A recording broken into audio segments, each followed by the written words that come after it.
Alors bonjour monsieur, nous sommes au salon Rétromobile sur le stand de Skoda. Bonjour à tout le monde. Oui. À ma droite, à votre gauche, nous avons une voiture de 1912 qui a été faite pour la commande des services militaires. On l'a retrouvée en 1968. Pour le moment, on n'a pas eu le temps de restaurer la voiture. Donc on peut remarquer sur le refroidisseur encore les trous des balles.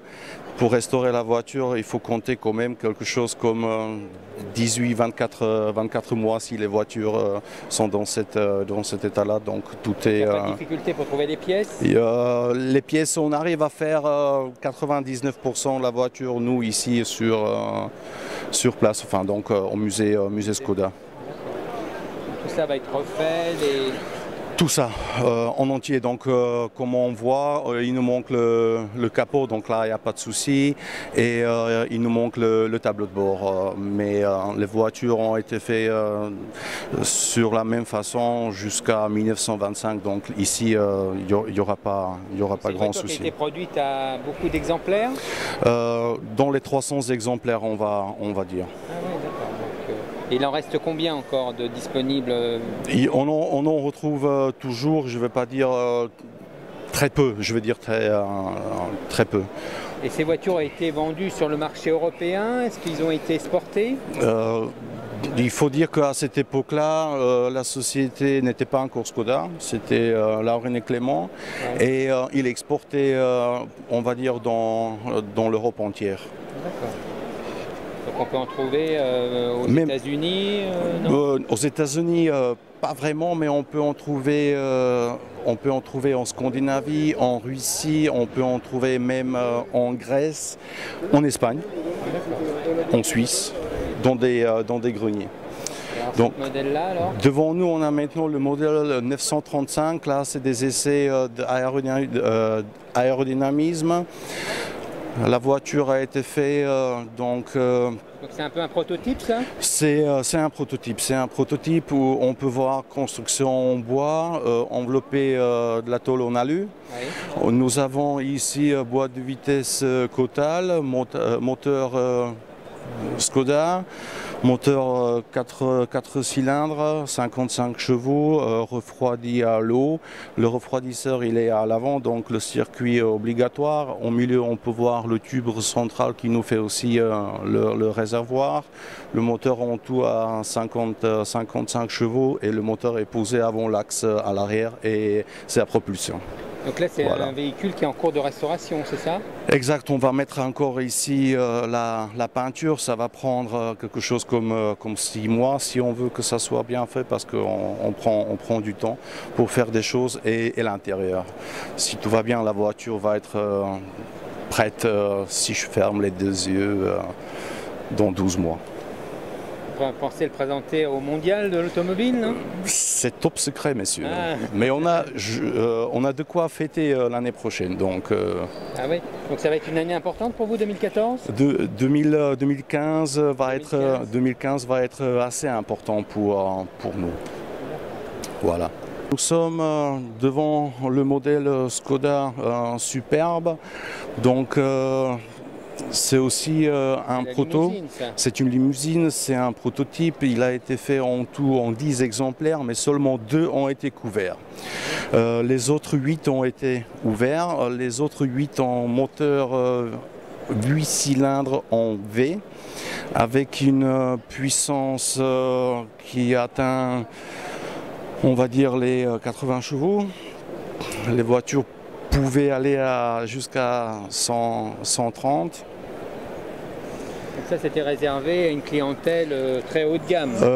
Les voitures ont été réservées à une clientèle de haut de gamme parce que les 10 voitures ont été donc données par Skoda au ministère par exemple ou bien des grands industriels.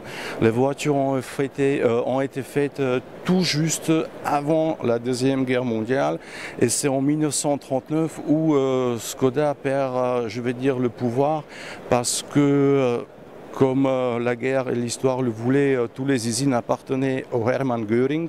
Et donc en 1939, Skoda arrête à appartenir aux familles Schneider, qui prend Skoda en 1919. Skoda est là déjà depuis 1869. Skoda jusqu'au 1925 a fait métallurgie lourde. Et voilà, le bijou. Le bijou Skoda Felicia, 4 cylindres, 55 chevaux, fait en 16 000 exemplaires. Ça c'était pour le marché l'export, surtout l'export européen, on va dire.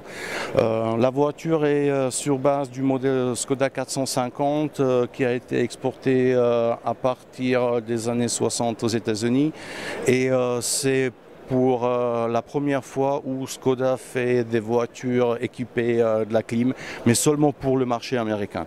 Pour le marché européen, classique. C'était des voitures qui étaient vendues chères pour l'époque, on était sur des...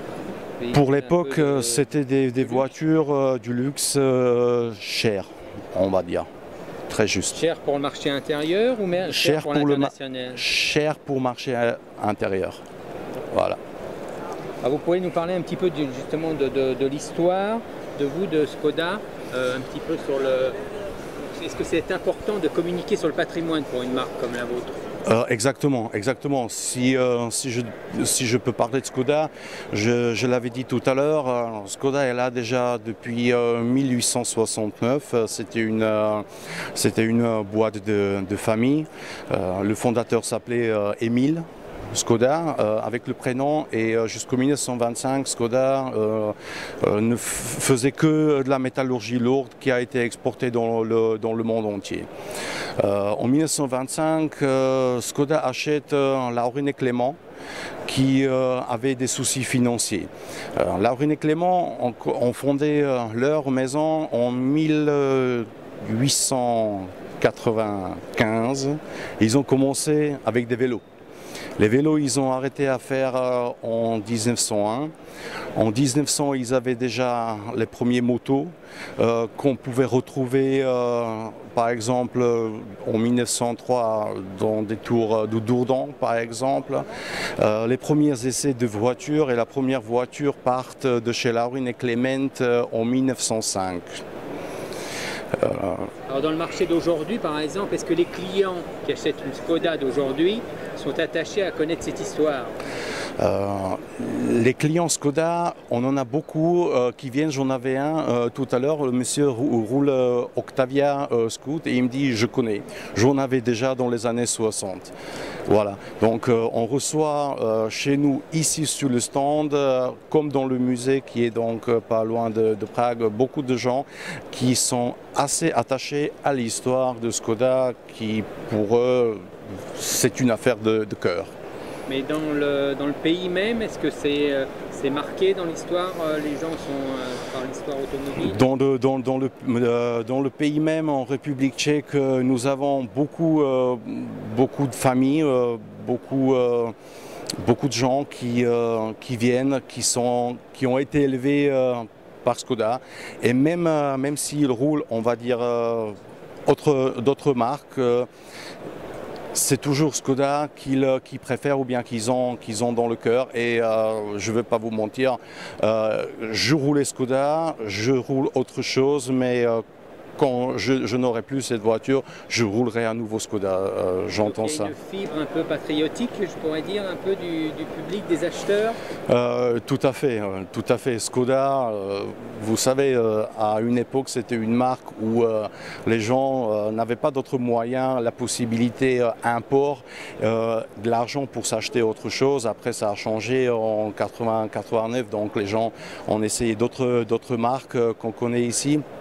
Mais ils retournent chez Skoda parce que c'est Skoda. Il y a le côté prix qui compte aussi peut-être, non? Parce que la main d'œuvre, il y a des coûts qui sont peut-être un peu moindres, vos voitures sont moins chères. pour le marché intérieur par rapport aux voitures internationales d'autres pays, non? Pour le marché intérieur, il y a des goûts, il y a des couleurs. On a tous nos propres moyens. Je veux dire, en République tchèque, la différence entre les marques qui s'importent et nôtres, la différence peut faire 2000 jusqu'à 5000 euros. Donc de ce côté-là, ça dépend ce qu'on veut.